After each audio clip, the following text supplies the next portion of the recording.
Une femme qui n'avait jamais eu un seul examen prénatal a donné naissance à un bébé qui a laissé tout l'hôpital dans un silence stupéfait.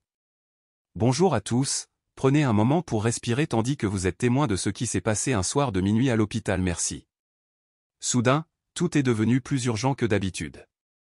Les portes de l'ambulance se sont ouvertes en claquant.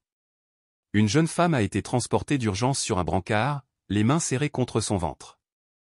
La sueur ruisselait sur son front, son regard était vide et lointain, sa peau pâle comme si elle avait été repêchée dans des eaux glacées. J'ai tellement mal au ventre, gémit-elle, sa voix à peine plus haute qu'un murmure. Le docteur Clara Robinson s'avança sans hésitation, faisant signe aux infirmières de transporter la patiente aux urgences 3. Clara, obstétricienne chevronnée et respectée, avait assisté à de nombreux accouchements au cours de sa carrière, mais cette fois, quelque chose la troubla profondément. Elle ne pouvait l'expliquer, mais une ombre d'effroi envahit son cœur. « Comment t'appelles-tu » demanda Clara en essayant de détecter les battements de cœur du bébé. « Lucy Grant » murmura la jeune fille, sa voix faible, comme portée par une brise mourante. Clara jeta un rapide coup d'œil au dossier provisoire que l'infirmière Teresa venait de lui remettre. Il ne contenait rien, pas de détails d'assurance, pas d'antécédents médicaux, pas de suivi prénatal. « À quel stade de grossesse en es-tu » demanda Clara. « 270 jours, répondit Lucy d'une voix à peine audible. 9 mois exactement. J'ai compté chaque jour. Teresa fronça les sourcils. Tu n'as pas eu de rendez-vous prénatal ? Lucy hocha faiblement la tête. Pas d'échographie, pas de test, aucun médecin ne savait que j'étais enceinte. Le visage de Clara s'assombrit. Elle releva la tête et demanda fermement, alors, comment vous nourrissiez-vous pendant la grossesse ? Lucy fixait Clara droit dans les yeux écarquillés, féroces, mais étrangement calmes. Je n'ai mangé que du corosol. Seulement du corosol, répéta Clara, stupéfaite. Oui. Pas de viande, pas de lait, pas de riz. Juste du corosol. Matin, midi et soir. Portions exactes. Pas un gramme de moins. Teresa se tourna légèrement vers Clara et murmura, tu penses qu'elle est mentalement instable ? Clara ne répondit pas. Elle observait toujours attentivement le visage de Lucy. Il n'y avait aucun signe d'hallucination, aucune confusion, au contraire, la jeune fille était d'une lucidité troublante. C'était presque trop net, trop lucide. Pourquoi un seul type de fruit pendant 9 mois, continua Clara. Lucy plissa les yeux, son regard parcourant la pièce avant de s'arrêter dans un coin, comme si quelqu'un se cachait là. Si je ne mangeais pas exactement ça, dit-elle, mon bébé ne naîtrait pas comme il faut. Et, il ne me laisserait pas vivre. Lui, demanda rapidement Clara. Lucy se tut. Ses lèvres sèches et gercées remuèrent, mais aucun son ne sortit. Ses mains se crispèrent plus fort sur son ventre. Puis, sans prévenir, elle a crié, ça fait un mal de chien, ça me pique l'estomac. Emmenez-la faire une échographie maintenant, ordonna Clara. Teresa se précipita dans le couloir avec le brancard, appelant 2 autres aides-soignants, Michael et Catherine, pour les aider. Tandis qu'ils avançaient, Clara se pencha pour tenter de réconforter la jeune fille. Lucy, écoute-moi. Tu dois coopérer si nous voulons te sauver, toi et le bébé. Il me regarde, murmura Lucy. Ne le laisse pas voir mon bébé. S'il le voit. Michael, un jeune aide-soignant de Chicago, se pencha vers Clara. Tu crois que quelqu'un la poursuit ? Clara hocha lentement la tête. Pas seulement après elle. Pour la contrôler. Je soupçonne quelqu'un d'être derrière tout ça. L'image de Lucy recroquevillée sur la table d'échographie a plongé tout le groupe dans le silence. L'échographie révélait un fœtus parfaitement formé, tête, jambes, bras, colonne vertébrale, tout se développait normalement. Cela n'avait aucun sens. Clara fronça les sourcils. Impossible. Avec ce genre de régime, elle n'aurait pas pu mener une grossesse aussi saine. Peut-être qu'elle ment, demanda doucement Michael. Non. Je ne mens pas, murmura Clara. Forcé. Lucy ouvrit les yeux et regarda Clara. Son regard était fatigué, mais empli d'un désespoir discret. S'il vous plaît, murmura-t-elle, si je perds connaissance, ne lui dites pas que je suis là. Clara serra doucement la main de Lucy. Qui est-ce ? Donne-moi un nom. J'appelle la police. Lucy ne dit rien. Son silence était comme un cri, comme si prononcer ce nom allait faire surgir quelque chose de l'ombre. Après l'échographie, Clara a demandé une analyse de sang complète. 20 minutes plus tard, Teresa est revenue avec les résultats. Hémoglobine 7,2. Calcium presque nul. Mais, le cœur du bébé est stable. Le fœtus se développe parfaitement. Clara fixait les chiffres. Cela défie tout ce que nous savons. Une mère gravement malnutrie qui donne naissance à un enfant en parfaite santé? C'est contraire à tous les principes médicaux. Michael ajouta doucement, aurait-il pu y avoir une intervention extérieure? Comme, une expérience? Catherine s'avança. Docteur Clara, si vous avez besoin de quelqu'un pour enquêter sur son passé, j'ai une amie à l'état civil. Clara hocha immédiatement la tête. Bien. Son nom complet est Lucy Grant. Environ 26 ans. Trouve où elle vivait, qui elle connaissait. J'ai besoin de tout, avant que l'homme qu'elle appelait, il, ne la retrouve. Teresa jeta un coup d'œil à sa montre. Il est déjà 3 heures du matin.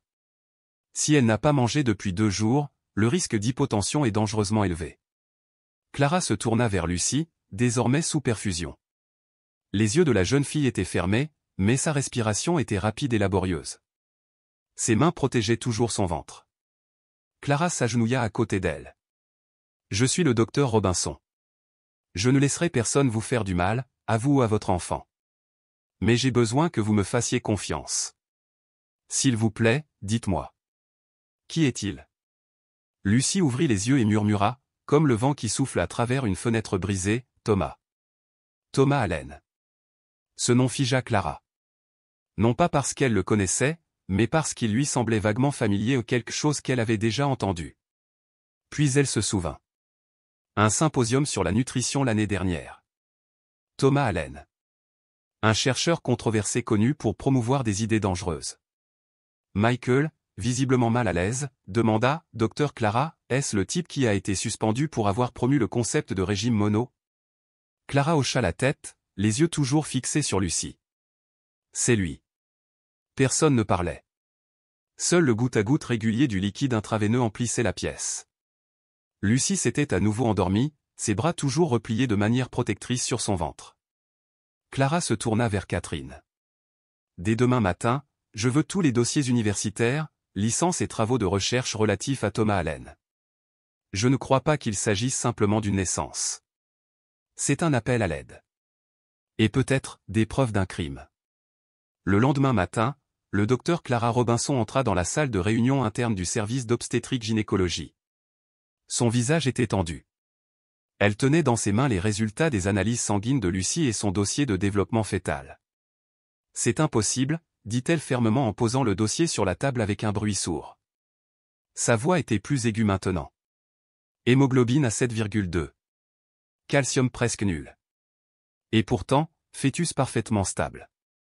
Rythme cardiaque régulier. Mouvements fœtaux normaux. Ossature parfaitement développée. Aucun signe de retard de croissance intra-utérin.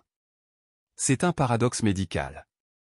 Un médecin plus âgé, le docteur Henry Sutton, s'appuya contre le dossier de sa chaise, les sourcils froncés.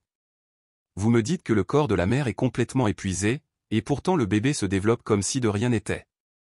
Pas comme d'habitude, répondit Clara. Parfaitement. Tellement parfait, que c'en est anormal. Henry feuilleta les papiers en murmurant. Faible taux de fer. Très faible taux de calcium. Magnésium négligeable. Et pourtant, pas de souffrance fœtale. Ça n'arrive pas. Sauf si. À moins d'une intervention extérieure, intervint Clara. Je ne crois pas qu'il s'agisse d'une grossesse naturelle. Juste à ce moment-là, l'infirmière Catherine est entrée avec une autre feuille de résultats de test. Clara, voici les analyses d'urine et de liquide amniotique.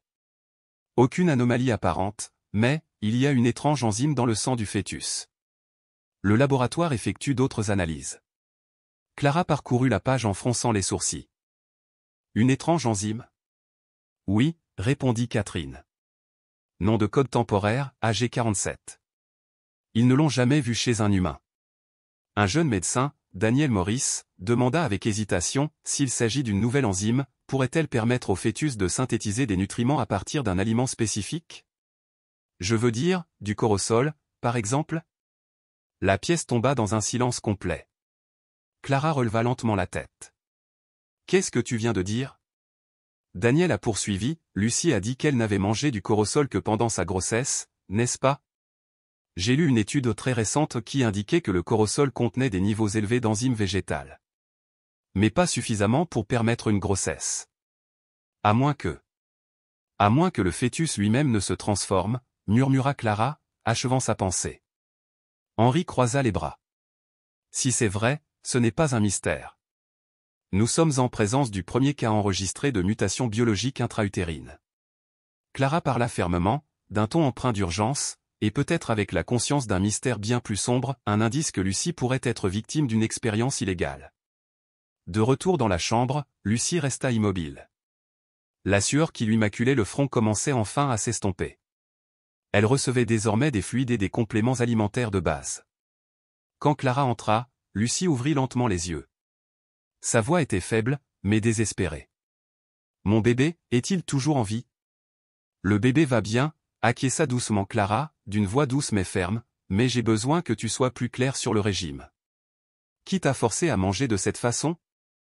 Lucie détourna le regard, son regard se portant vers la porte vitrée comme si quelqu'un risquait de faire irruption à tout moment. Un long silence gêné emplit la pièce, chargé d'une peur inexprimée. Puis, dans un murmure à peine audible, Lucie dit.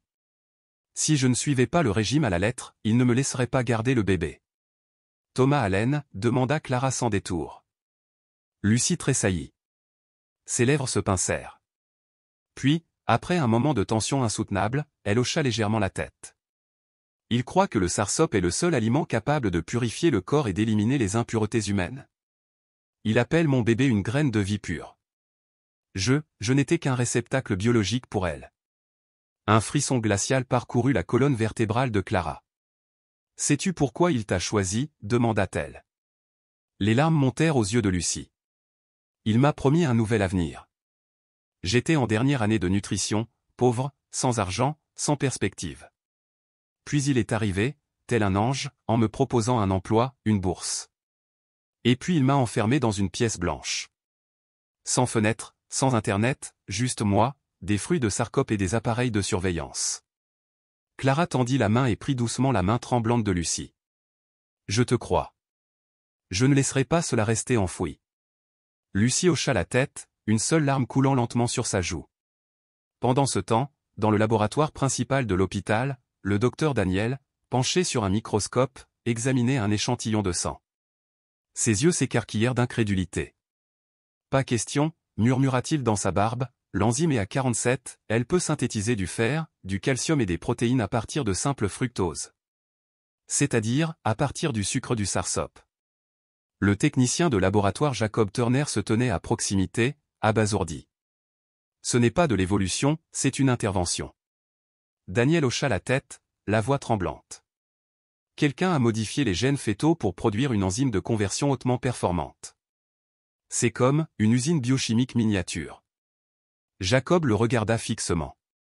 Qu'est-ce que tu vas faire avec ça? Signalez-le au docteur Robinson, dit Daniel en se levant vivement. Elle doit le savoir. Immédiatement. À la réception, Clara examinait les dossiers des patients lorsque l'infirmière Catherine s'est approchée, le visage tendu. Clara, mauvaise nouvelle. Qu'est-ce qu'il y a? Clara leva les yeux, alerte. Un homme nommé Thomas Allen a appelé la ligne principale, a raconté Catherine. Il a demandé, Lucie est-elle là? Est-elle arrivée à l'hôpital merci? Sa voix était calme, mais glaçante. La mâchoire de Clara se serra. Enregistrez l'appel. Transmettez-le à la sécurité de l'hôpital. Immédiatement. Catherine hocha la tête et lui tendit un autre papier. J'ai consulté les registres de résidence de Lucie, comme vous me l'avez demandé. Elle vivait dans une maison en périphérie de Springfield. Aucun proche. La maison est enregistrée au nom de Thomas Allen. Et ce n'est pas tout. Quoi? Demanda Clara, la peur montant dans sa poitrine. En 2023, il a enregistré un centre de recherche privé, appelé le Projet Pure Lumière. Description, recherche en biologie nutritionnelle axée sur l'évolution naturelle. Mais voici le point vraiment troublant. Clara se tut. Son instinct lui disait que la suite ne lui plairait pas. Catherine baissa la voix. Lucie n'était pas la seule à vivre là. Au moins 2 autres femmes ont été portées disparues dans le même quartier. L'une était Carole Vance, étudiante en pharmacologie, et l'autre, Isabelle Miles, diplômée en biologie. Toutes 2 ont disparu après avoir rencontré Thomas. Clara serra fermement le papier, ses yeux s'assombrissant. Il répète ses expériences, encore et encore. De retour dans la chambre du patient, Lucie murmura soudainement quelque chose qui fit geler Teresa, qui vérifiait sa tension artérielle. Il n'a plus besoin de moi, juste du bébé. Teresa se pencha. Lucie, pourquoi dis-tu ça? Lucie détourna le visage, ses yeux creux fixés sur le plafond. Parce que mon rôle est terminé. Il m'appelait le vaisseau de l'enzyme. Rien de plus. Juste à ce moment-là, Clara entra, portant le rapport de Daniel. Elle le posa délicatement sur la table de chevet, puis s'assit à côté de Lucie, le regard empli d'une détermination inébranlable. Lucie, je vais présenter ces conclusions au conseil médical.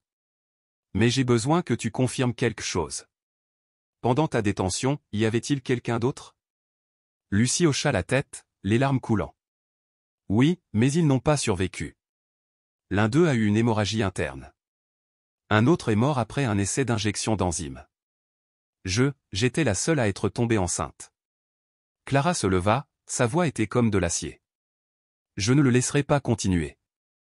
Une pluie fine commença à tomber sur la cour de l'hôpital Merci. Les néons se reflétaient sur les gouttes qui ruisselaient sur les vitres, tremblantes comme les battements de cœur de Clara. Dans la salle de garde, elle se tenait près de la fenêtre, tenant un dossier que Catherine venait d'apporter. Son contenu lui envoya une vague de froid dans le dos. Sur la couverture, Thomas Allen, dossier de recherche suspendu. 6 juin, 4 pages de rapports internes de l'Institut national de biologie nutritionnelle, où Thomas avait travaillé avant son licenciement.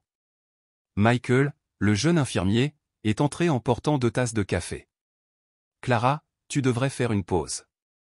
Mais Clara ne leva pas les yeux. Ses yeux étaient rivés sur le dossier. Savez-vous pourquoi Thomas a été suspendu? Tu l'as mentionné hier, répondit Michael. Il a proposé un régime composé d'un seul aliment, n'est-ce pas? Clara hocha la tête. Le régime Ashmont. Une théorie ridicule et dangereuse. Il croyait que si le corps absorbait un seul aliment, suprême, les organes se restructureraient, s'adapteraient, et même élimineraient les toxines génétiques héritées. Michael fronça les sourcils. Cela ressemble plus à une secte qu'à de la science. Malheureusement, pendant un temps, il avait beaucoup de fans, dit Clara en jetant le dossier sur la table. Lucie était l'une d'entre eux. Juste à ce moment-là, Catherine entra, tenant une photographie couleur. Tu devrais voir ça. Je l'ai trouvée sur l'ancien serveur interne de l'Institut. Clara a pris la photo. Un homme en blouse blanche se tenait devant un schéma anatomique, entouré d'images agrandies de fruits de sarcopes, de seringues et de cartes génétiques. Son visage était reconnaissable entre mille, celui de Thomas Allen. Des yeux froids. Des cheveux noirs soigneusement peignés. Des lèvres serrées, comme si elle n'avait jamais connu le sourire. Catherine murmura. Regardez le coin de la photo. C'est Lucie. Clara frissonna. Elle était là, Lucie, debout à 3 pas derrière Thomas, un carnet à la main, les yeux baissés. Personne ne la reconnaîtrait désormais. La jeune fille aux yeux brillants sur la photo avait disparu. Il ne restait plus qu'un corps fragile et épuisé, abritant une âme ravagée par la peur. Dans la chambre d'hôpital, Lucie respirait lentement. Ses yeux étaient vides, fixés dans le vide. Teresa ajustait la poche de perfusion, essayant de maintenir une atmosphère douce. Lucie, dit-elle doucement, Clara et l'équipe font tout leur possible pour t'aider. Tu n'es pas seule. Lucie ferma les yeux, les larmes trempant l'oreiller. J'ai été seule pendant 9 mois. Je l'ai cru. Teresa s'assit au bord du lit et lui prit la main. Tu n'es pas obligé d'en parler, si tu n'es pas prêt. Lucie ouvrit les yeux. Sa voix tremblait. Il est venu me trouver en mars dernier. Je postulais pour un stage à l'Institut. Il m'a dit que j'avais du potentiel, que je pouvais contribuer à l'avènement d'une nouvelle ère pour l'humanité. J'ai été tellement bête. Que s'est-il passé ensuite? Il m'a loué un appartement près de son laboratoire. Au début, je participais simplement à l'analyse des données nutritionnelles. Puis, on m'a proposé d'essayer le régime SARSOP. Pour ressentir la purification. Comme j'ai refusé, il m'a dit que je ne travaillerai plus jamais dans ce domaine. Il avait le pouvoir. On t'a menacé, demanda Teresa, la tension s'insinuant dans sa voix. Lucie hocha la tête. Il contrôlait tout, la porte de l'appartement, les serrures électroniques, le logiciel de surveillance informatique. On m'a confisqué mon téléphone. Il venait tous les matins vérifier ma température, mon rythme cardiaque, ma couleur de peau. Au bout de 3 mois, je n'étais plus moi-même. Teresa resta silencieuse, stupéfaite. Lucie continua. Puis il m'a dit que j'étais prête. Il m'a donné une dose d'enzyme expérimentale et m'a dit de l'ingérer. 3 semaines plus tard, j'ai su que j'étais enceinte. J'ai paniqué, mais il a souri et m'a dit. Je venais de créer le premier organisme de la nouvelle race humaine au rez-de-chaussée de l'hôpital. Daniel Morris continua d'analyser l'échantillon d'enzyme EVA47, les yeux rivés sur l'écran lumineux tandis que les chiffres affluaient, tous plus stupéfiants les uns que les autres. Ses doigts se déplaçaient rapidement, tapant des notes avec urgence. Une capacité de biosynthèse extrême, un taux de production cellulaire 2,4 fois supérieur à la normale, une telle accélération biologique était tout simplement impossible sans modification génétique. Jacob Turner s'est approché, tenant un courriel imprimé d'un institut de recherche indépendant. Daniel, la réponse est arrivée. Ils l'ont confirmé, EVA47 est sans précédent. Mais le plus étrange, c'est qu'ils partagent des similitudes de séquences génétiques avec les baleines à bosse. Daniel se tourna vers lui, stupéfait. Quoi? Des baleines? Jacob hocha la tête. Ils peuvent extraire de grandes quantités de nutriments à partir de sources végétales limitées, même sans diversité alimentaire. Il suppose que Thomas a utilisé ce code génétique pour concevoir l'enzyme synthétique. Daniel se laissa retomber sur sa chaise en murmurant « Il joue à Dieu ». À cet instant précis, dans le hall principal de l'hôpital Mercy, un homme grand et mince, vêtu d'un manteau noir, entra. Ses cheveux noirs étaient soigneusement peignés, son regard perçant et scrutait l'espace réception. Ses lèvres se retroussèrent légèrement en un sourire froid et maîtrisé lorsqu'il aperçut l'annuaire de la maternité. Il marchait lentement, posément, comme quelqu'un qui examine un produit déjà payé. À l'accueil, l'infirmière Malin Ross m'a adressé un sourire poli. « Puis-je vous aider ?» L'homme répondit d'un ton calme, « Je suis ici pour voir ma femme. Elle s'appelle Lucy Grant. » Le sourire de Malin s'estompa légèrement lorsqu'elle consulta la liste des patients. « Et vous ?» Thomas, dit-il d'une voix douce mais indéniablement aiguë, Thomas Allen. Malin hocha la tête mais ajouta prudemment, « Oui, mais nous aurons besoin de la confirmation du patient avant d'autoriser toute visite. » Thomas sourit à nouveau, mais cette fois, son regard resta froid. « Je comprends. Dis-moi juste à quel étage elle est. » Sans hésiter, Malin recula légèrement et actionna l'alarme silencieuse sous le comptoir, conformément au protocole en cas de demande de visite inhabituelle ou suspecte. L'alerte fut immédiatement transmise à la sécurité de l'hôpital. En quelques secondes, 2 officiers, Robert et Steven, se sont approchés de Thomas. « Excusez-moi, monsieur, » dit Robert d'un ton ferme. « Vous devrez attendre dans le salon. L'hôpital se réserve le droit de refuser l'accès aux patients sans leur consentement. » Thomas les regarda avec dédain, mais n'opposa aucune résistance. Il se retourna et s'assit dans un fauteuil en cuir, joignant les mains et regardant calmement vers l'étage supérieur, où se trouvait Lucie. Son visage ne trahissait ni inquiétude ni agitation, seulement la certitude tranquille d'un homme convaincu d'entrer, d'une manière ou d'une autre. Au 4e étage, Clara reçoit un SMS urgent de Malin. Thomas Allen est dans le hall principal. Clara saisit son téléphone, le cœur battant, et se précipita vers la chambre de Lucie. Dès son arrivée, elle donna des ordres en rafale. Verrouillez cette porte. Personne n'entre. Teresa, prévenez la sécurité pour renforcer le périmètre. Catherine, venez avec moi, il faut appeler la police. Tout de suite. Lucie, en entendant le nom de Thomas, recula instantanément, son visage devenant pâle comme un malade. Il est là. Clara se précipita vers elle et la serra fort dans ses bras. On ne le laissera pas s'approcher de toi, promis. Catherine jeta un coup d'œil nerveux par la fenêtre, le cœur battant. On a assez de temps? La voix de Clara était froide et résolue. Si nous ne le faisons pas, nous le paierons de la vie de cette mère et de son enfant. Le bruit de la pluie battante dehors ne parvenait pas à masquer le cœur battant de Clara lorsqu'elle entra dans la chambre d'hôpital de Lucie. Le visage de la jeune femme était d'une blancheur fantomatique, ses lèvres vidées de leur couleur. Sa main tremblante reposait sur son ventre, comme pour protéger quelque chose de trop précieux pour être perdu. Lucie ouvrit les yeux, haletante. Il est là, n'est-ce pas, murmura-t-elle, les yeux exorbités par la panique. Clara s'assit à côté d'elle, lui serrant la main. Lucie, écoute-moi. La police arrive. Il ne peut pas te toucher. La voix de Lucie s'est soudain durcie, les yeux écarquillés de terreur. Tu ne comprends pas. S'il voit mon bébé, il reprendra tout. Reprendre quoi? Demanda Clara, alarmée. Mais Lucie se redressa brusquement, serrant les épaules de Clara et criant « Mon bébé est tout ce qui me reste. Je l'ai porté à travers l'enfer. S'il le touche, il le transformera en monstre. » À ce moment précis, le moniteur d'urgence a émis un bip sonore. Le rythme cardiaque de Lucie a grimpé en flèche et sa tension artérielle a chuté. Teresa a couru. Clara. Légère convulsion, pouls faible, il faut commencer un test de glucose immédiatement. Appelle le bloc pour une césarienne d'urgence. Des signes de détresse fétale pourraient apparaître, a déclaré Clara. 7 minutes pour se préparer, répondit Teresa, se précipitant déjà dehors. Lucie commença à haleter, de légers tremblements la parcourant. Ses paupières battaient rapidement, ses lèvres marmonnant des mots fragmentés et incohérents. Ne le laisse pas voir le visage de mon bébé. S'il le fait, il m'effacera de ce monde.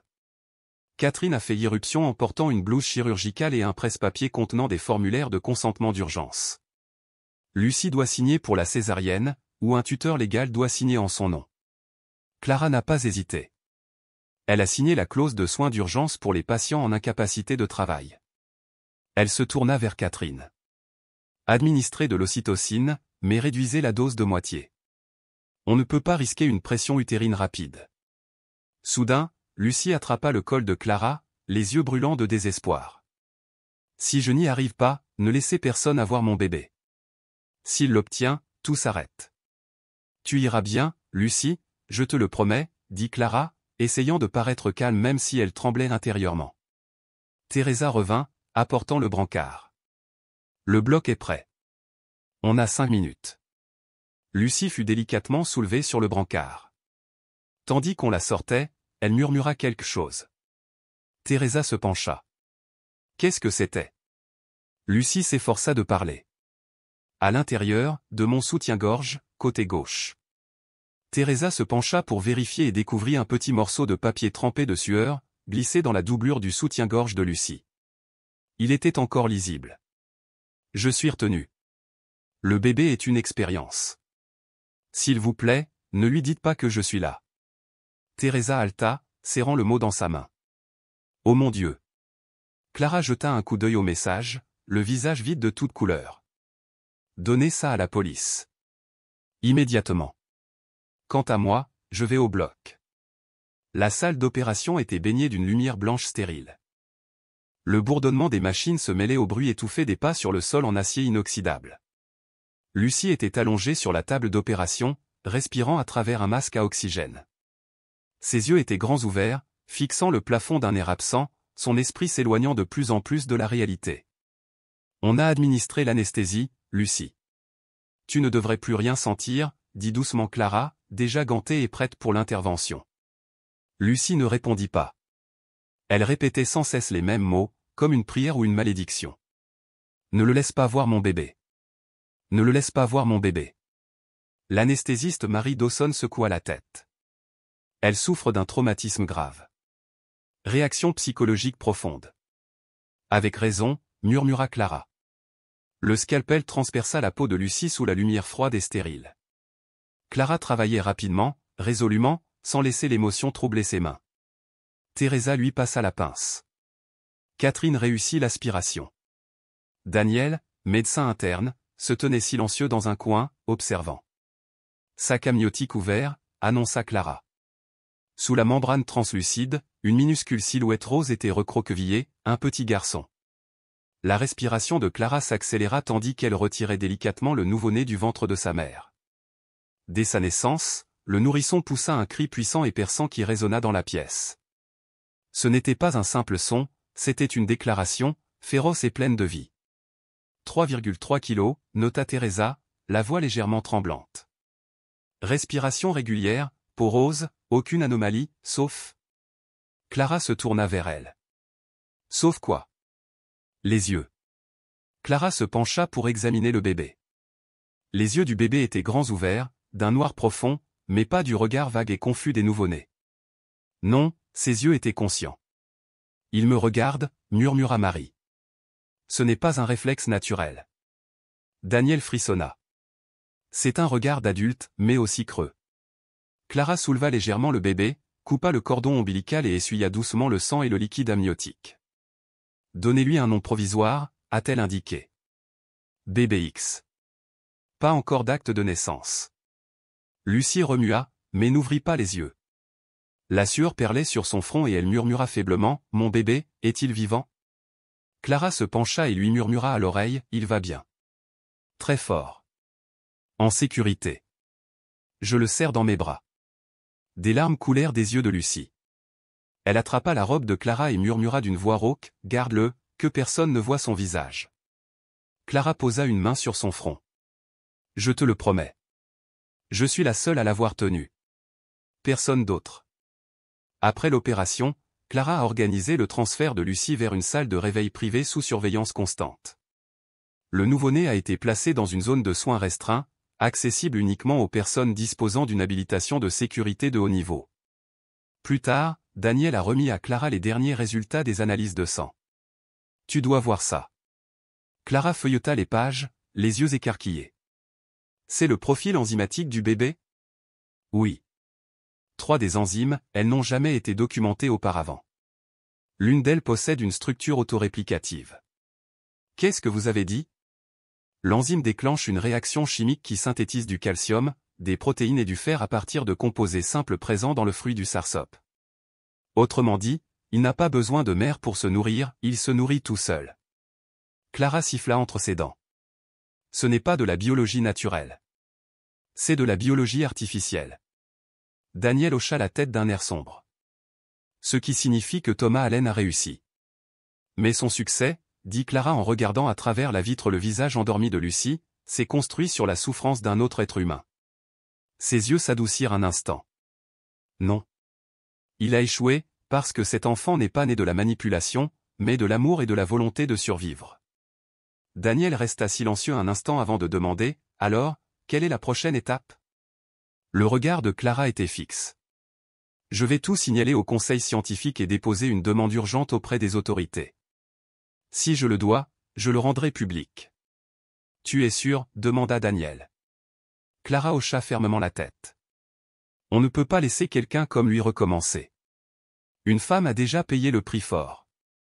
Justice doit être faite. » Le lendemain matin, tout le 3e étage de l'hôpital Mercy a été placé sous accès restreint, et un petit panneau est apparu sur la porte de l'unité de soins intensifs néonatale, zone de haute surveillance restreinte. Dans la chambre 307, le nouveau-né de la veille reposait dans une couveuse ultramoderne. Ses yeux étaient grands ouverts, d'un noir de jais, et, étrangement, il ne pleurait ni ne se tortillait. Il fixait simplement le plafond, comme perdu dans sa contemplation. Daniel se tenait près du moniteur biométrique, les yeux fixes. « Clara, il faut que tu vois ça. » Clara entra, les yeux assombris par une nuit blanche, mais sa voix restait sèche. « Quoi de neuf ?» Daniel lui tendit le rapport. 3 échantillons d'enzymes du sang du cordon ombilical et du sang du bébé sont concordants. La structure enzymatique ne correspond à rien dans les dossiers médicaux existants. Clara parcourut les données et murmura, « Synthèse de microminéraux à partir du glucose, réaction stable avec le fructose. Il s'agit d'une variante biologiquement programmée. » Ce n'est pas tout, a poursuivi Daniel. Il réagit comme un système vivant. Il s'adapte pour équilibrer sa nutrition en fonction de son environnement. Tu veux dire qu'il n'a pas besoin d'une alimentation variée. Tant qu'il contient des sucres de fruits, il produira tout ce dont il a besoin. Clara posa le dossier sur la table. Cet enfant n'est pas un miracle, c'est le premier prototype vivant. Daniel hocha la tête. Mais il y a quelque chose d'étrange. Quoi? Le corps de la mère, Lucie, était gravement affaibli. Une personne normale serait morte après une grossesse comme celle-là, mais elle a survécu. Elle se rétablit même plutôt bien. Clara fronça les sourcils. Tu penses que l'enzyme n'est pas seulement transmise de la mère à l'enfant, mais aussi dans le sens inverse?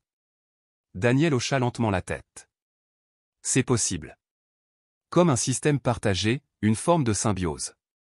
Clara resta silencieuse un long moment, puis se tourna vers le bébé. Ses yeux sombres suivaient chacun de ses mouvements. Tu vois comme il regarde? Oui. Il me regarde comme quelqu'un qui comprend ce que signifie être en vie, dit Daniel. Pas comme un nouveau-né. La porte s'ouvrit. Catherine entra, tenant un nouveau rapport du laboratoire central. Sa voix était pressante. Clara, il faut que tu vois ça. Ils viennent de terminer la 4e analyse sanguine et ont découvert une séquence d'ADN très étrange. Clara prit la feuille. Quelle séquence? Il ressemble beaucoup à un segment de gène codant pour des protéines trouvées dans des nococues radiodurants. Daniel était stupéfait. La bactérie résistante aux radiations? Celle qui répare rapidement l'ADN? C'est bien ça, confirma Catherine. Si le bébé a ce patrimoine génétique, il pourrait être capable de régénérer les tissus endommagés. Comme la régénération cellulaire. Clara s'effondra sur une chaise. Il a créé un être biologiquement immortel. Daniel murmura, et pas seulement ça. Il prouve que le corps humain peut être programmé comme une machine. Catherine serrait fermement le rapport. Il faut que nous rendions cela public. Clara leva les yeux. Pas encore. C'est trop tôt. Si nous publions cela maintenant, Lucie et le bébé deviendront propriété nationale, entraînés dans un labyrinthe de projets militaires, médicaux et biotechnologiques. Je ne fais confiance à personne pour les protéger complètement. Catherine se tut. Alors, qu'est-ce qu'on fait? Gardez le secret, mais préparez-vous au pire. Daniel demanda doucement, et Thomas Allen? Clara répondit, il est toujours là. Et il n'a pas abandonné. Au même instant, dans la salle de soins 212, Lucie commençait à se réveiller lentement. Teresa s'essuyait doucement le front avec un linge chaud. Bonjour, murmura Teresa. Tu as réussi à passer. Lucie ouvrit les yeux. Ses lèvres étaient sèches et gercées, mais elle parvint à esquisser un léger sourire. Mon bébé, en bonne santé? En sécurité? Il est soigné dans l'unité spéciale. Lucie fondit en larmes. Teresa lui prit la main et la tapota doucement. Je n'aurais jamais cru vivre ce moment, a déclaré Lucie. Je pensais qu'il reviendrait sur ses pas. Clara fait tout son possible pour assurer votre sécurité et celle du bébé. Nous sommes tous là pour vous. Lucie se mordit la lèvre. Tu sais, quand j'étais enceinte de 6 mois, il m'a fait boire un liquide orange trouble. Il a dit, c'est l'étape finale pour activer l'absorption sélective. Après ça, je n'ai plus jamais eu faim. Juste une et délicieuse une journée suffisait. Teresa se figea. On dirait une modification biologique. Lucie hocha la tête, la voix tremblante. Je voulais en finir, mais chaque fois que je pensais au bébé, je m'accrochais. Je ne voulais pas qu'il devienne une expérience. Je voulais qu'il ait un nom, une vie, quelqu'un pour le tenir dans mes bras chaque nuit. La porte s'ouvrit. Clara entra avec un doux sourire. Et maintenant, il le fait. Lucie leva les yeux rouges. Je veux lui donner un nom. As-tu pensé à un nom? Demanda Clara. David, répondit Lucie sans hésiter. David, celui qui change les choses. Clara sourit. C'est un beau prénom. Et il lui va bien. Lucie hésita, puis demanda doucement, et toi, lui, est-ce qu'il sait que j'ai accouché? Clara ne s'en cachait pas, il s'est présenté dans le hall de l'hôpital hier, mais nous l'avons arrêté. Il est sous surveillance.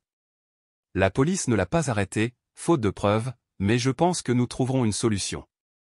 Lucie serra les poings. Il ne s'arrêtera pas. Il a dit un jour, sans David, l'avenir de l'humanité restera contaminé. Il croit que le bébé est la clé de la restructuration de l'espèce. Clara devint sérieuse. C'est exactement pour ça qu'il faut le cacher. Cet après-midi-là, une réunion d'urgence spéciale s'est tenue à l'Institut local de recherche biologique. Clara a présenté ses conclusions aux plus grands experts, sans révéler l'identité du patient ni de l'enfant, mais en utilisant uniquement des références codées. Nous sommes face à un cas biologique sans précédent. Un enfant possède une enzyme unique capable de synthétiser des nutriments essentiels à partir d'une seule source alimentaire, a déclaré Clara. Si cette information est mal utilisée, les conséquences pourraient être catastrophiques. Un professeur âgé du conseil a demandé, vous dites que c'est sans précédent, mais est-ce que cela a été vérifié? Il pourrait s'agir simplement d'une erreur de laboratoire. Daniel brandit une pile de documents. 3 laboratoires indépendants ont effectué les tests. Même résultat. La séquence enzymatique correspondait à l'atome près. Une autre personne a demandé, alors, qu'est-ce que tu comptes faire avec BBX? Clara répondit fermement, gardez cela confidentiel, sauf si la justice intervient. Mais je ne le laisserai pas devenir un sujet de recherche. La pièce devint silencieuse. Daniel a ajouté, nous avons chiffré l'intégralité du fichier dans une chaîne sécurisée. En cas d'accès illégal, le système s'auto-supprimera. Une femme d'âge mûr, le docteur Emma, parla doucement. Vous êtes courageuse, Clara. Mais êtes-vous sûre de ne pas être surveillée? Clara jeta un coup d'œil au miroir et répondit lentement, je n'en suis pas sûre. Mais je le jure, je protégerai cette mère et son enfant à tout prix. La nouvelle s'est répandue plus vite que prévu. Moins de 2 jours après la naissance de David, un petit journal en ligne, chercheur américain publiait le premier article, La vie après le SARS, allégation de biologie extrême à l'hôpital Merci. Bien que l'article ne mentionne pas le nom de Lucie ni celui du bébé, les détails spécifiques, un bébé pesant 3,3 kg à la naissance, une mère ne consommant que des fruits pendant sa grossesse ont immédiatement attiré l'attention. La communauté médicale a été ébranlée. Dans un café près du service de recherche de l'hôpital, Daniel lisait les nouvelles sur sa tablette. Son visage se crispa en découvrant le titre suivant sur un grand média, « Évolution forcée, jouons-nous à Dieu ?» Clara entra, posa une tasse de café sur la table et s'assit en face de lui. « Je suppose que tu l'as lu aussi ?» Daniel hocha la tête en parcourant l'écran. Celle-ci cite une théorie d'une biologiste indépendante. Elle affirme que l'enfant est le fruit d'expériences de coercition génétique. Clara soupira. On n'a rien publié officiellement. Qui a divulgué ça? Ce n'est pas notre équipe, j'ai vérifié, répondit Daniel. Je soupçonne qu'il s'agit d'un membre du comité de recherche, ou de Thomas lui-même. Clara plissa les yeux. Il aurait pu installer des scripts de transmission automatique sur les appareils de Lucie. On vient juste de récupérer son disque dur. Daniel tapota la table. Et le public commence à exiger des réponses. Ils veulent savoir où est le bébé, qui est la mère et ce qui s'est réellement passé à l'hôpital. Clara regarda autour d'elle, puis baissa la voix. Et s'il découvre que David est une expérience vivante, quelqu'un essaiera de le capturer. N'oubliez pas, Big Pharma paierait des dizaines de millions pour un seul gène breveté. Daniel fronça les sourcils. La police n'a toujours pas arrêté Thomas. Et le conseil médical hésite. Il n'y a pas assez de preuves tangibles pour l'inculper. Clara serra plus fort la tasse. Il faut qu'on aille plus vite. Pendant ce temps, au 3e étage de l'unité de soins spécialisés, Teresa était assise avec Lucie.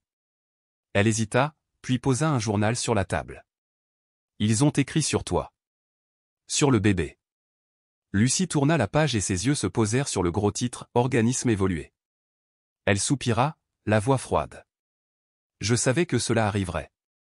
Thomas disait, tôt ou tard, l'humanité s'agenouillera devant l'évolution. Il a toujours rêvé d'être reconnu comme celui qui a ouvert une nouvelle ère. Teresa s'assit au bord du lit. Regrettes-tu d'avoir accepté de participer à cette recherche? Lucie resta silencieuse un long moment. Puis elle dit doucement, je regrette de lui avoir fait confiance. Mais je ne regrette pas d'avoir gardé David. Juste une fois dans ma vie, j'ai voulu faire quelque chose de bien. Teresa lui prit doucement la main. Tu l'as déjà fait, Lucie. Tu as fait quelque chose d'extraordinaire. Un coup frappé à la porte les interrompit. Catherine entra, un dossier à la main. Il y a quelque chose que Clara m'a demandé de vous dire. Lucie s'assit. Que se passe-t-il? Cet après-midi, un groupe de journalistes se tiendra devant le portail de l'hôpital, a déclaré Catherine. Ils veulent rencontrer la mère inconnue et le bébé. L'hôpital va temporairement verrouiller le 3e étage. Nous devons transférer David à l'unité de soins intensifs néonatal cachée. Lucie hocha la tête, les yeux emplis d'inquiétude. S'ils obtiennent une photo de mon bébé, il n'y aura pas de retour en arrière.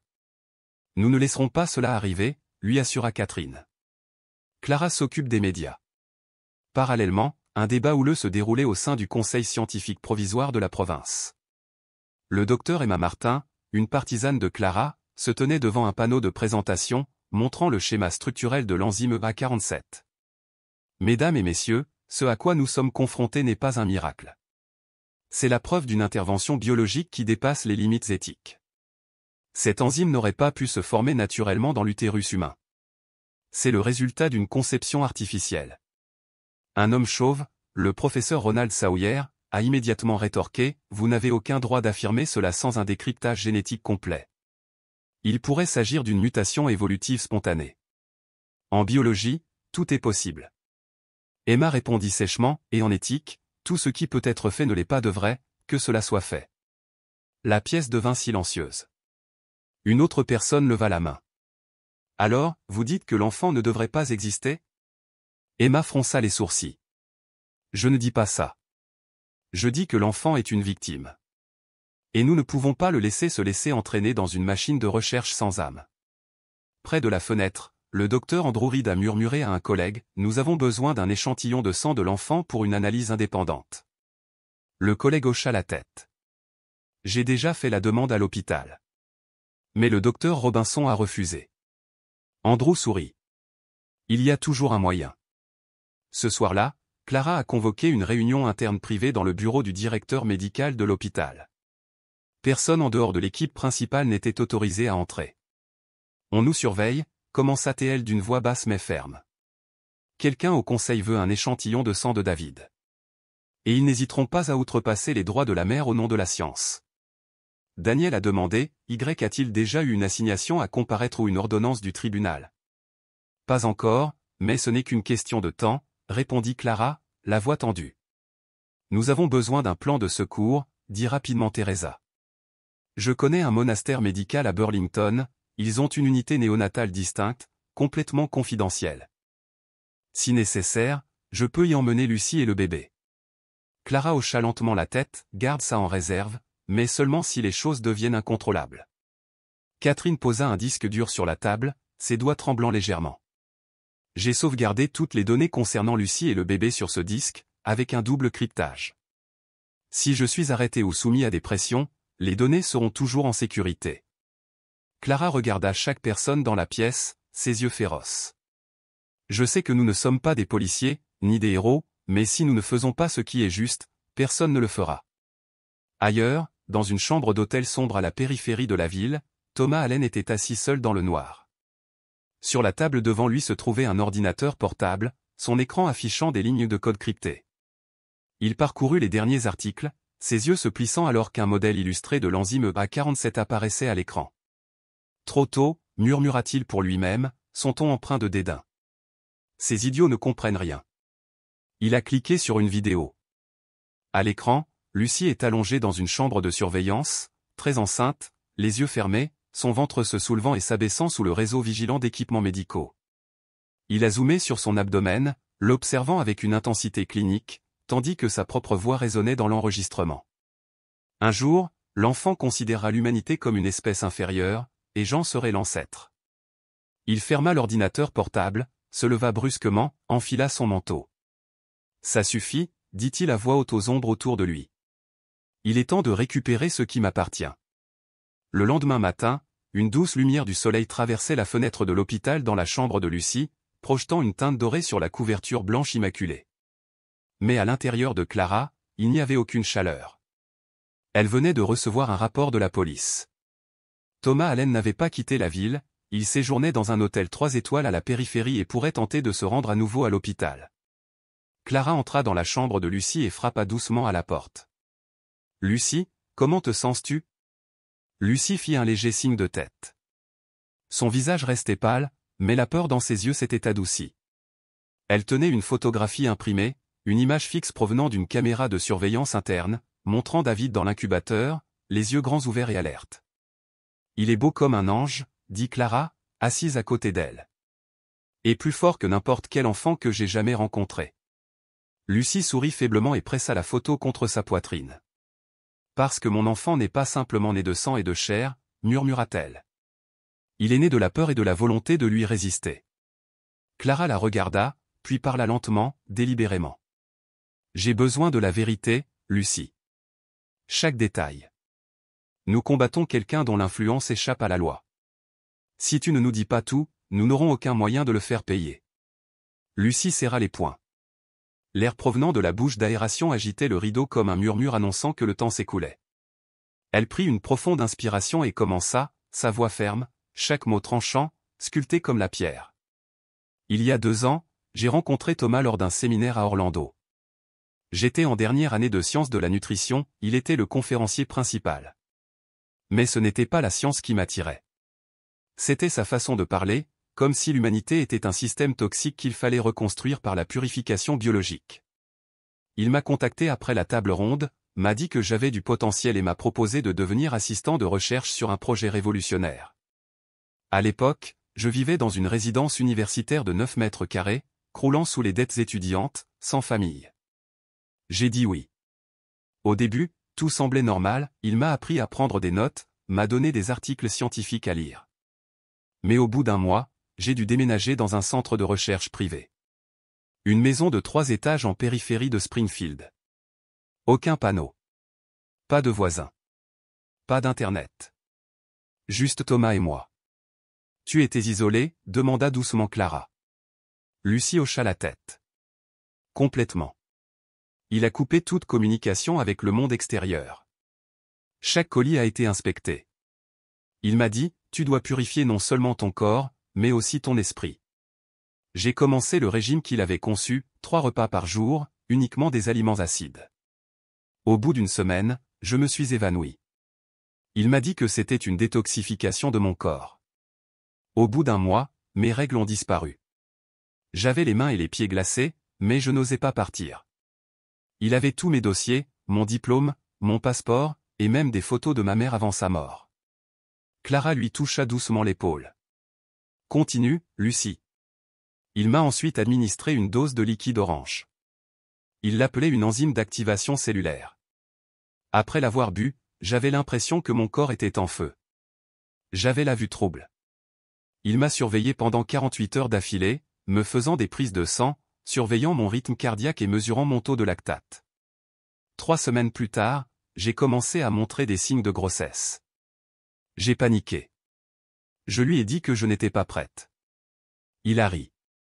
Il m'a dit, c'est le premier enfant d'une nouvelle ère. Il m'a interdit de toucher qui que ce soit. Je n'avais le droit de me regarder dans le miroir que 3 minutes par semaine.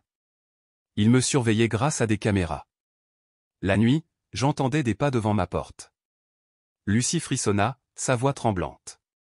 On m'observait à chaque respiration, à chaque passage aux toilettes. Il disait, le bébé absorbera toutes les émotions de la mère. Si tu as peur, il deviendra plus fort. Les mains de Clara se resserrèrent en poing. As-tu déjà essayé de t'échapper? Un jour, alors que j'étais enceinte de 6 mois, je suis descendu du balcon du 2e étage. Je suis tombé et je me suis fracturé la cheville. Il m'a ramené en silence. Après cela, j'ai été enfermé dans une pièce avec accès uniquement par empreinte digitale. Chaque jour, il m'injectait un liquide clair dans l'abdomen, sous prétexte que c'était pour stabiliser les cellules fœtales. J'ai commencé à entendre des voix, pas distinctes, mais comme des murmures. Tu vivras. Tu ne mourras pas. Tu seras plus forte que ta mère. Elle leva les yeux fixés sur une fissure invisible dans le plafond. Au 8e mois, j'ai compris qu'il s'apprêtait à me déplacer. Il a commencé à emballer le matériel, à couper l'eau et l'électricité. J'ai trouvé une lettre non envoyée dans le tiroir de son bureau, la prochaine phase de l'expérience aura lieu à Boston. J'ai alors compris qu'il voulait pratiquer une césarienne, non pas pour laisser le bébé vivre, mais pour prélever les cellules souches. Clara resta figée. Il avait l'intention de vous faire sortir du pays? Lucie hocha la tête. J'ai fait semblant d'être inconscient pendant 3 jours. Il pensait que j'étais affaibli par la malnutrition.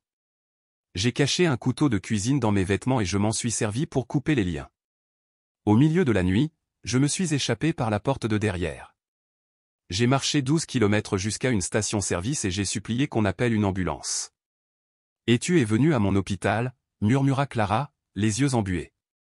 Lucie laissa échapper un léger rire. Oui. Mais je savais qu'il ne s'arrêterait pas.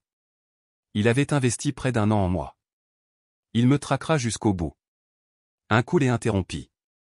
Teresa entra, le visage tendu. Clara, il est de retour. Cette fois, il a une ordonnance du tribunal, du conseil médical. Et un avocat. Clara se leva. Que veut-il? Teresa lui a remis le document. Il demande une évaluation médicale en tant que co-responsable de recherche sur un projet que Lucie a volontairement signé. Il porte sa signature. Lucie s'effondra sur son oreiller, haletant. Il m'a forcé à signer ça au 4e mois. Il a dit que c'était une demande de subvention. Oh mon Dieu, Clara a déchiré le papier en deux. Aucun contrat ne peut prévaloir sur la vérité. Je ne le laisserai pas prendre le bébé. Teresa a dit avec urgence. Mais si le conseil médical intervient, nous ne pourrons pas les bloquer indéfiniment. À moins d'avoir des preuves évidentes de manquement à l'éthique. Clara s'arrêta, la mâchoire serrée. Alors nous avons besoin de ces preuves. Maintenant. Cet après-midi-là, alors que le calme semblait à portée de main, Catherine trouva un petit sac à dos gris fourré sous le lit d'urgence de Lucie. Il était là depuis la nuit où elle a été admise. Elle l'a ouvert. À l'intérieur se trouvait un disque dur noir étiqueté « PLP Final Phase ». Clara l'a pris et l'a branché sur son ordinateur portable privé dans le bureau du directeur. L'écran s'est allumé, des dossiers sont apparus. Caméra Lucia semaine 23. Injection d'enzymes. Audio-Thomas. Enregistrement de fil. Clara regarda Daniel, son regard tranchant comme une lame. Nous l'avons. Le disque dur a été ouvert la même nuit. L'aile médicale du 5e étage de l'hôpital Mercy est devenue une salle de guerre improvisée. Daniel, Catherine et Teresa étaient assis autour de l'ordinateur portable. Chaque clip vidéo, chaque fichier audio joué, chaque élément de preuve transperçait la façade morale de Thomas Allen comme une aiguille dans la peau. Écoutez cette partie, dit Daniel en faisant défiler jusqu'à un fichier audio intitulé Menace audio 0422. La voix de Thomas remplit la pièce. Tu n'as pas le droit de refuser. Tu es le réceptacle. L'enfant est le produit. Je l'ai créé, et il m'appartient. Lucie était assise au bord de sa chaise, le visage pâle. J'étais enceinte de 32 semaines. Il m'a dit que si j'essayais d'avorter, il me laisserait mourir de sang. Teresa serra les poings. Oh mon Dieu. Ensuite est venue une vidéo. Des images de surveillance ont montré Lucie attachée à une chaise, le visage enfoncé, le ventre visiblement gonflé, les yeux rouges et gonflés à force de pleurer. Thomas se tenait derrière elle, tenant une seringue. Enzyme AG47. Dose finale. À partir d'aujourd'hui, tu n'es plus une mère. Tu es la preuve de l'évolution. Clara se tourna vers Daniel. Tu as tout sauvegardé? Oui. 3 copies. 2 chiffrées et stockées dans le cloud. Une sécurisée sur le disque dur du laboratoire. Nous vous le rapportons ce soir, dit Clara, sa voix comme du fer. Je veux qu'il soit menotté avant le lever du soleil. À 2 heures du matin, les détectives sont arrivés à l'hôpital. L'officier principal, le lieutenant Luc, un vétéran chevronné connu pour s'attaquer à des crimes médicaux complexes, a examiné les dossiers et a hoché la tête. Cela justifie un mandat d'arrêt d'urgence. Les chefs d'accusation incluent détention illégale, violation des droits humains et expérimentation médicale contraire à l'éthique. Nous agirons avant l'aube. Clara hocha la tête. Merci, lieutenant. Mais une chose. Nommez-le, dit-il. Protégez Lucie. Et son bébé est la priorité absolue. Luc posa une main sur son épaule, sa voix ferme mais rassurante. Ne vous inquiétez pas. S'il est encore dans le coin, je lui passerai personnellement les menottes. 6 heures. Le brouillard persistait sur les bords de l'autoroute. Un pick-up argenté était arrêté au péage, juste à la sortie de la ville. À l'intérieur, un homme aux cheveux noirs, vêtu d'un épais manteau, s'apprêtait à remettre sa contravention lorsque 2 agents se sont approchés. Thomas Allen a demandé un officier. Thomas se tourna lentement, un léger sourire narquois sur les lèvres. Tu fais une erreur. Nous avons un mandat d'arrêt contre vous, répondit l'officier, la main déjà sur les menottes. Pour violation de la déontologie médicale, enlèvement et séquestration. Tu ne comprends pas, grommela Thomas. Je fais entrer l'humanité dans une nouvelle ère. Elle s'est portée volontaire. Ce sera au tribunal d'en décider, dit froidement l'autre officier. Ils le firent pivoter. Les menottes d'acier claquèrent autour des poignets de Thomas Allen, comme Clara l'avait promis avant le lever du soleil. 7 heures hôpital Merci, salle de réveil 212. Teresa entra avec un sourire radieux, incapable de contenir sa joie. Lucie, il a été arrêté, juste au péage. Menotté, escorté, et les médias n'en savent rien. Lucie se détendit sur le lit, des larmes coulant sur ses joues, mais un sourire se forma lentement. Vraiment ? Clara la suivit et confirma doucement, vraiment. Et cette fois, il ne s'échappera pas. Les preuves ont déjà été transmises à 3 organisations internationales de défense des droits humains. Lucie se couvrit le visage avec ses 2 mains en pleurant. Je n'arrive pas à croire que j'ai survécu. Clara s'assit à côté d'elle et lui prit doucement la main. Tu n'as pas seulement survécu. Tu as sauvé ton enfant. Tu as démantelé la machine la plus froide que j'ai jamais connue. Lucie leva les yeux, la voix brisée. Vous savez, il y a eu des moments où je pensais n'être qu'une coquille vide. Mais maintenant, je me sens comme une mère. Catherine entra, tenant le disque dur. Clara, NBC News veut diffuser une conférence de presse. Je pense qu'il est temps de dire toute la vérité, mais c'est à toi et Lucie de décider. Lucie regarda tout le monde. Je ne veux pas de célébrité. Mais si je me tais, il y en aura d'autres comme moi.